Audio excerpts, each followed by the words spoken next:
Co je největší automobilový fail, který se ti stal? No, asi, že som pri drifte nabúrala. Že som to moc nevyrátala a dosť vodidiel išla. A Jaký auto?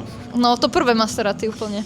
Jaj. Ja som na tom nemala havarijnú poistku, takže tá oprava ma vyšla asi 12 000 eur. Co je první auto, který jsi kdy měla?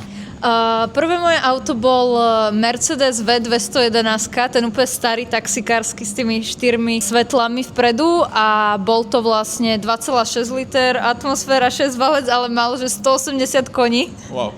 A žral 20 litrov, lebo to bola štvorkolka automat, vieš, to bola 2005, to na tú dobu bolo super. Co je nejdražší pokuta, kterou jsi kdy dostala a za co? Malo to byť 600 eur, ale nakoniec to bolo 200, lebo som strašne začala plakať a lebo ten Mercedes som mala proste asi 2 týždne a v nedeľu bola úplne prázdna cesta na Panonskej, myslím, tá ulica. A tam je 60-ka, namerali ma tam asi 135. OK. Wow. A vtedy som ani nemala proste ani tých 200 eur ešte, hej, že vôbec. Takže mi zobrali na nejaký čas vodiča, kým to nezaplatím a dali mi len taký papier, s ktorým môžeš šoferovať, kým to nezaplatíš.